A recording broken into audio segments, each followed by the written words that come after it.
Hello guys, welcome to the second lecture of linear inequalities. पिछले lecture में हमने intervals के बारे में पढ़ा एंड कुछ बेसिक प्रॉब्लम्स इनइक्वालिटीज को लेके कैसे सॉल्व होते हैं that we have studied about. Now in this lecture we are starting with the word problems. एक वर्ड प्रॉब्लम हमारे पास यहाँ पे गिवन है. अब उसको कैसे सॉल्व करते हैं फर्स्ट मैं क्वेश्चन रीड आउट करूंगा, उसके बाद आगे समझाता हूँ तो कैसे होता है. सी, Ravi obtained 70 and 75 marks in first two unit test. Find the number of minimum marks he should get in the third test to have an average of at least 60 marks. अब यहाँ पर हमको बोला हुआ है कि रवि को दो सब्जेक्ट्स में he scored 70 marks and 75 marks. ये हो गया फर्स्ट टेस्ट के लिए, ये हो गया सेकेंड टेस्ट के लिए. Now we have to find out that how much marks he should get in the third test so that he should have या फिर he must have an average of at least 60 marks. Third test के marks हमको पता करने हैं so that average must be at least 60. अब what is the meaning of at least? At least का मतलब होता है कि हमको एवरेज या तो 60 चाहिए या 60 से ज्यादा, मतलब कम से कम 60 तो होना ही चाहिए, उससे ज्यादा हो सकता है लेकिन उससे कम नहीं हो सकता. नाउ सी, एवरेज कैसे निकालते हैं? अगर मैं 3 टेस्ट की बात करूं तो तीनों टेस्ट के मार्क्स का total divided by number of test मतलब 3. अब हम मान लेते हैं कि ये जो थर्ड टेस्ट में आए थे उसको x मार्क्स. अगर मैं एवरेज की बात करूं तो क्या हो जाएगा 70 प्लस 75 प्लस एक्स अपॉन 3. अब यहाँ पर एवरेज कितना है 60, बट हमको एवरेज 60 एग्जैक्टली थोड़ी चाहिए, हमको तो एटलीस्ट 60 चाहिए. मतलब ये जो पूरा एवरेज का फॉर्मूला है दैट शुड बी या तो इक्वल टू 60 और मोर देन 60. हमारे पास या तो वैल्यू 60 के बराबर आनी चाहिए या 60 से बड़ी आनी चाहिए. तो यहाँ पे जो इक्वलिटी आएगी that will be greater than और इक्वल टू. या तो ये एवरेज 60 के बराबर या तो 60 से बड़ा, ग्रेटर देन और इक्वल टू. बस अब इसको सॉल्व कर लेते हैं. 70 plus 75 is 145 plus x is greater than equals to 60 into 3 is 180. आ जाएगा x is greater than equal to 180 minus 145. That means x is greater than equal to 35. ठीक है, मतलब कि रवि को थर्ड टेस्ट में या तो 35 मार्क्स चाहिए या 35 से ज्यादा चाहिए so as to get the average of at least 60 marks. Clear? Note it down, then we will switch to next question. Okay done. Now next question. To receive grade A in a course, one must obtain an average of 90 marks or more in 5 examination, each of 100 marks. If Sunita's marks in first 4 examination are 87, 92, 94 and 95, find minimum marks that Sunita must obtain in the 5th examination to get grade A in the course. देखो, 4 test के marks हमको मालूम है that are 87, 92, 94 and 95. 4 exams में इस तरीके से mark उसको आए हुए हैं. हमको ये बोला हुआ है कि if she wants to get grade A, इसका जो एवरेज होना चाहिए should be greater than equal to 90. या तो 90 का एवरेज होना चाहिए तो 90 से अबव होना चाहिए, तब जाके उसको क्या मिलेगी ग्रेड ए. अब 4 एग्जामिनेशन के मार्क्स हमको मालूम है, 5वें के हमको निकालने हैं. तो let the marks in 5th examination be x. हम लोगों ने मान लिया कि 5वें एग्जामिनेशन में जो मार्क्स आने वाले हैं वो x आने वाले हैं. अब मुझे पांचों एग्जामिनेशन का एवरेज निकालना है and that average must be greater than equals to 90 so as to achieve the grade A. तो इसका एवरेज निकालेंगे तो क्या हो जाएगा 87 plus 92 plus 94 plus 95 plus x. कितनी एग्जाम्स हुई है 5. तो this is divided by 5 and this average must be greater than equals to 90. ना हम इसको टोटल करते हैं 90 90 90 दैट इज 270 और फिर आ गया हमारे पास 279, 281, 361 एंड 368। ठीक है, इसको टोटल करा तो 368 आया। ठीक है, 5 and 4 9, 9 और 2 11, 11 18, 9 8 27 और 8 35 और 1 36 plus x is greater than equals to 5, इधर क्रॉस मल्टीप्लाई करा तो 450। अब अगर मुझे x की वैल्यू निकालनी है दैट इज 450 माइनस 368। ठीक है, तो x is greater than equals to हमारे पास आंसर आ जाएगा 82। अगर सुनीता को ग्रेड ए अचीव करनी है then she must get 82 marks और above. x is greater than equal to 80, मतलब या तो 82 आए या तो 82 से ज्यादा आना चाहिए, तब जाके जो उसका ओवरऑल एवरेज है वो 90 से ज्यादा होगा या 90 होगा and she will be able to get the grade A. ठीक है, तो x is greater than equals to 82। This is the final answer. इसको नोट कर लो, फिर आगे बढ़ते हैं हम। ठीक है, okay. Now question number 3। Now the longest side of a triangle is 3 centimeter 3 times the shortest side and the third side is 2 centimeter shorter than the longest side. If the perimeter of the triangle is at least 61 centimeter, find the minimum length of shortest side. ठीक है, see what the question is saying. अगर हम बात करें according to question, हमको बोला है, हम मान लेते हैं कि let the shortest side be x centimeter. हमने शॉर्टेस्ट साइड को कितना मान लिया, x सेंटीमीटर मान लिया। Now according to question the longest side will be, longest side हमको बोल के रखी है कि शॉर्टेस्ट का 3 टाइम्स है, तो लॉन्गेस्ट हो जाएगी 3 into x centimetre. And third side के बारे में हमको बोल के रखा है जो लॉन्गेस्ट साइड से 2 सेंटीमीटर छोटी है। लॉन्गेस्ट साइड कितनी थी 3x में से 2 सेंटीमीटर छोटी, तो मैंने कर दिया 3x minus 2 centimetre. This is the third side. ये अभी अपने पास तीनों साइड्स की लेंथ, शॉर्टेस्ट को मैंने x मान लिया, लॉन्गेस्ट उसके 3 टाइम्स है तो 3x सेंटीमीटर, जो थर्ड साइड है वो लॉन्गेस्ट से 2 सेंटीमीटर छोटी है, तो लॉन्गेस्ट मतलब 3x में से 2 सेंटीमीटर छोटी, तो 3x माइनस 2। नाउ हमको बोला हुआ है कि जो तीनों साइड्स है ये किसी ट्रायंगल की है और इस ट्रायंगल का जो पेरीमीटर है वो एटलीस्ट 61 सेंटीमीटर है। तो हमको साइड की लेंथ बना दी, मिनिमम लेंथ साइड की। तो देखो पेरीमीटर ऑफ ट्रायंगल ये क्या होता है, sum of all sides, sum of all sides. तो x plus 3x plus 3x minus 2 is greater than equals to 61 centimetre. हमारा जो पेरीमीटर है या तो 61 सेंटीमीटर आना चाहिए या तो फिर 61 सेंटीमीटर से बड़ा आना चाहिए। तो अभी देखो ये 3x प्लस x मतलब 7x greater than equals to minus 2 इधर गया तो ये हो जाएगा 63, x is greater than equals to 9 centimetre.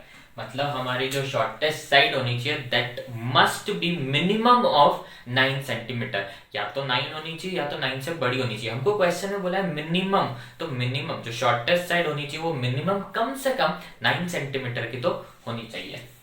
So this is the final answer.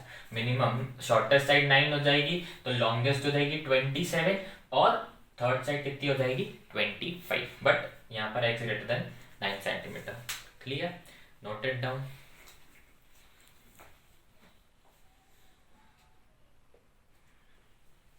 Then आगे बढ़े। नाउ नेक्स्ट टॉपिक, यहाँ पे वर्ड प्रॉब्लम्स हो गए। अब नेक्स्ट टॉपिक हमको ये है कि अगर हमको कोई लीनियर इक्वेशन दी जाती है इन 2 वेरिएबल्स, अभी तक हम जितने भी प्रॉब्लम्स को सॉल्व कर रहे थे वो हम 1 वेरिएबल में सॉल्व कर रहे थे। नाउ अगर हमको 2 वेरिएबल्स में कोई इक्वेशन दी जाती है और हमको उसको सॉल्व करना है ग्राफिकल मेथड से।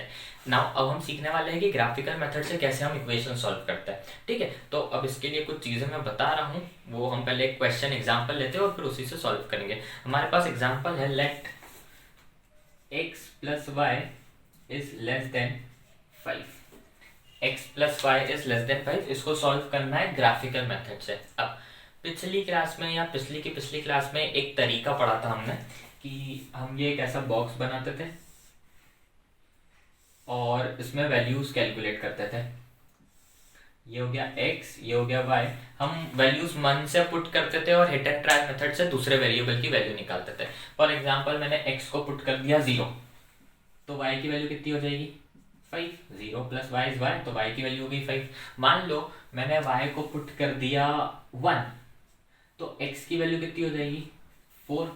तो ये अपने को ना कुछ भी वैल्यूज मन से पुट करके 2 पॉइंट्स निकालने हैं, ठीक है। अब उसको कैसे सॉल्व करते हैं ये देखना। हमने यहाँ पे नंबर लाइन ड्रॉ करी, ये एक्सिस ड्रॉ करेंगे पहले, ये एक्स एक्सिस और ये वाई एक्सिस, ठीक है। अब ये एक्सिस बनाने के बाद ना हम यहाँ पे पॉइंट करेंगे प्लॉट्स, ठीक है। अब पॉइंट कैसे प्लॉट करते हैं ये देखो।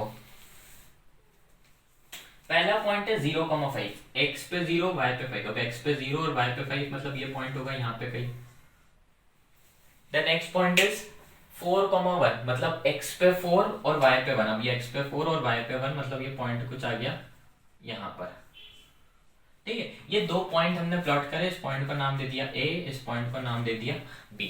नाउ नेक्स्ट चीज इज कि हमको इन दोनों पॉइंट को आपस में क्या करना है, ज्वाइन करना है।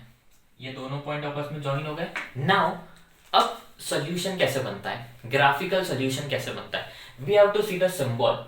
एक्स वाई इक्वेशन की तरफ सिंबल कौन सा है, लेस देन का, मतलब छोटा। अब बहुत इंपॉर्टेंट चीज जो हमको यहाँ पे याद रखनी है, that is if symbol is, अगर लेस देन का सिंबल है तो हम लोग लिखेंगे यहाँ पे shade towards the origin।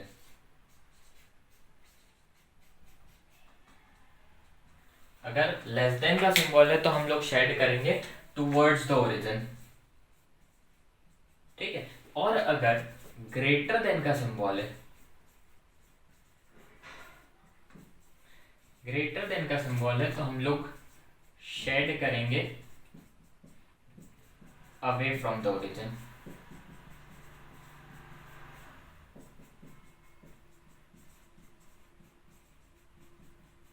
Now see, हमारे पास यहाँ पे सिंबल क्या है, लेस देन का।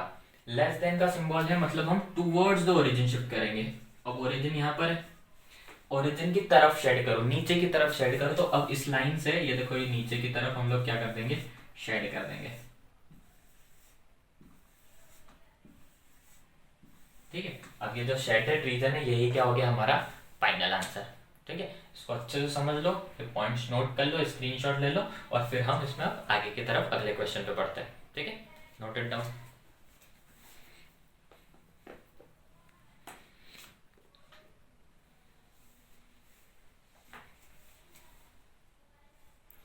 ठीक है ना, नेक्स्ट क्वेश्चन।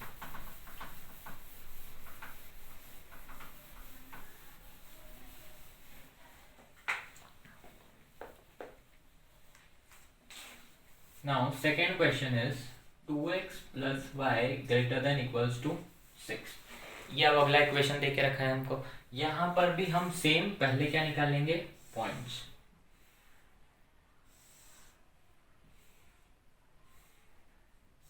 यहाँ पे हमने लिखा x, यहाँ पे हमने लिखा y।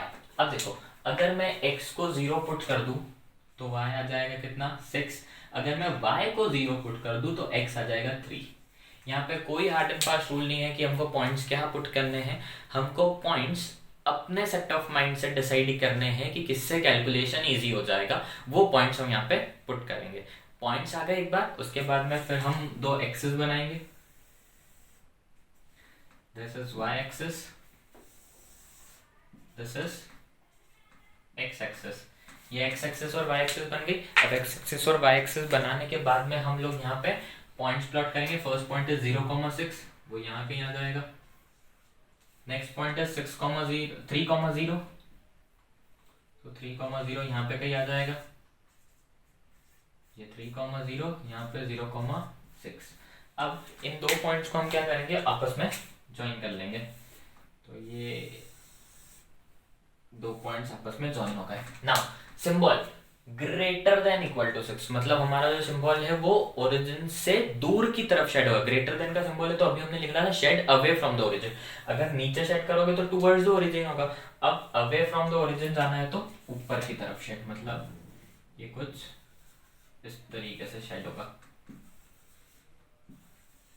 ये इसका क्या हो जाएगा, फाइनल आंसर। ठीक है, नोटेड डाउन।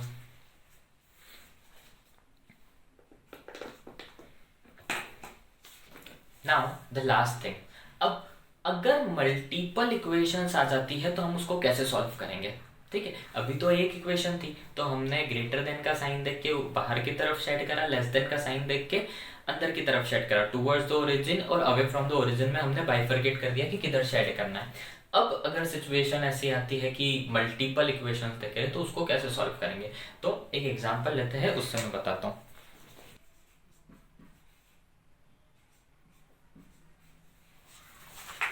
ठीक है, मान लो ये क्वेश्चन है x plus y less than equal to 6 and x plus y greater than equal to 4। अब अगर उसमें मुझे बताना है कि भैया कैसे होगा, तो देखो पहले तो दोनों इक्वेशन के लिए अलग अलग हम बना लेंगे पॉइंट्स।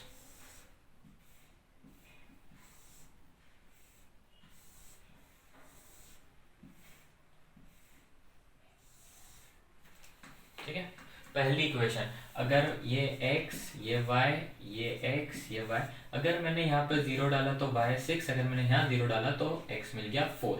अगर मैंने यहाँ पे x 0 डाला तो y 4, अगर यहाँ पर 6, और अगर यहाँ पर अगर मैंने y को 0 डाला तो x मिल गया 4। ये दो पॉइंट हो गए। पॉइंट कैसे भी हो सकते हैं, इक्वेशन कैसे भी हो सकती है। दो इक्वेशन हो, तीन इक्वेशन हो, सॉल्व करने का तरीका सेम है। पॉइंट्स निकालना है सबसे पहले। अभी देखो यहाँ पर मैंने एक्सेस बना ली, ये x एक्सेस ये y एक्सेस। अब पॉइंट्स को प्लॉट करते हैं। पहला क्या है 0,6, तो 0,6 और 6,0, तो ये हो गया हमारा 6,0। ठीक है, तो यहाँ पर ये लाइन बन गई कुछ इस तरीके से।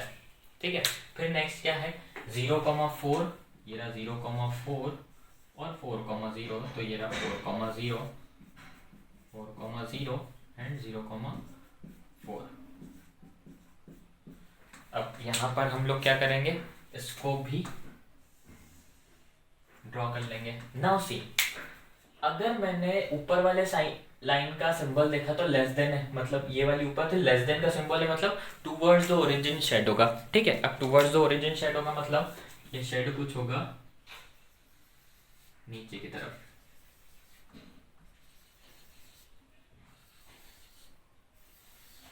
ठीक है, और अगर मैं दूसरी वाली लाइन की तरफ देखूं तो ये है ग्रेटर देन का सिंबल, ग्रेटर देन। अब ग्रेटर देन मतलब ऊपर की तरफ शेड होगा, तो ये क्या हो जाएगा, ये ऐसा ऐसा ऐसा ऐसा।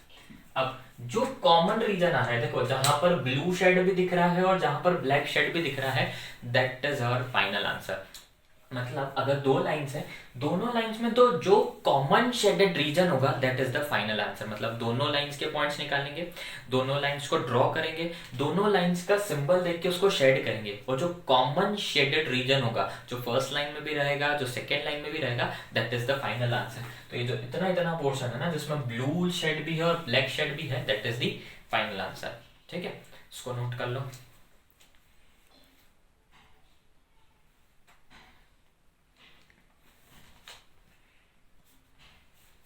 ठीक है, अब मैं आपको कुछ क्वेश्चंस होमवर्क के लिए दे रहा हूँ, वो आप नोट करेंगे और सॉल्व करके रखेंगे, जिससे आपकी प्रैक्टिस हो जाएगी।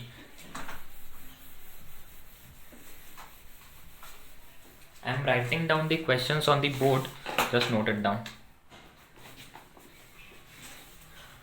First, 2x plus y is greater than equals to 6 and 3x plus 4y less than equals to 12. Second, x plus y greater than equal to 4 and 2x minus y is greater than 0. फिर third 2x plus y greater than 4, x plus y less than equals to 3 and 2x minus y less than equals to 6। ये तीन question है, तीनों question आपको solve करने। देखो पहले दो क्वेश्चन में तो दो दो इक्वेशन है, दोनों के पॉइंट्स बनाओ, प्लॉट करो, शेडेड रीजन जो कॉमन हो वो देखो। थर्ड क्वेश्चन में तीन इक्वेशन है, कोई तरीका चेंज नहीं है, सेम तरीका है। तीनों इक्वेशन के अलग अलग पॉइंट्स निकालो, लाइंस प्लॉट करो, लाइन ड्रॉ करो और सिंबल को देख के शेड करो। तीनों में अब अपने पास तीन लाइंस है तो तीनों की तीनों लाइंस में which one will be the common shaded region, that will be your final answer. तीनों में जो कॉमन शेडेड रीजन होगा वही हमारा क्या होगा, आंसर होगा। क्लियर? ठीक है। अब यहाँ पर इस चैप्टर में इससे ज्यादा कुछ नहीं है, 2 लेक्चर में ये वीडियो खत्म। ठीक है, ये चैप्टर कंप्लीट हो जाता है। अब इसके मोर नंबर ऑफ क्वेश्चंस आप अपनी बुक में से प्रैक्टिस करिए, लेकिन इसमें नया कॉन्सेप्ट अब और कुछ भी नहीं है, बाकी पूरा चैप्टर ये क्लोज है। बस ये 2-3 कॉन्सेप्ट ही होते हैं यहाँ पे। ठीक है, तो हमने जो पहले इस चैप्टर में देखा इंटरवल्स के बाद में हमने इनइक्वालिटीज को सॉल्व करने का तरीका, उसके बाद में नंबर लाइन पर रिप्रेजेंट करने का तरीका, और फिर लीनियर इक्वेशंस को ग्राफिकल मेथड से सॉल्व करने का तरीका। पहले हमने सिंगल लाइनर देखा, फिर हमने डबल लाइनर और ट्रिपल लाइनर देखा। ठीक है, यहाँ पे चैप्टर क्लोज। नेक्स्ट वीडियो में जब भी मिलेंगे तो नया चैप्टर स्टार्ट करेंगे। ठीक है।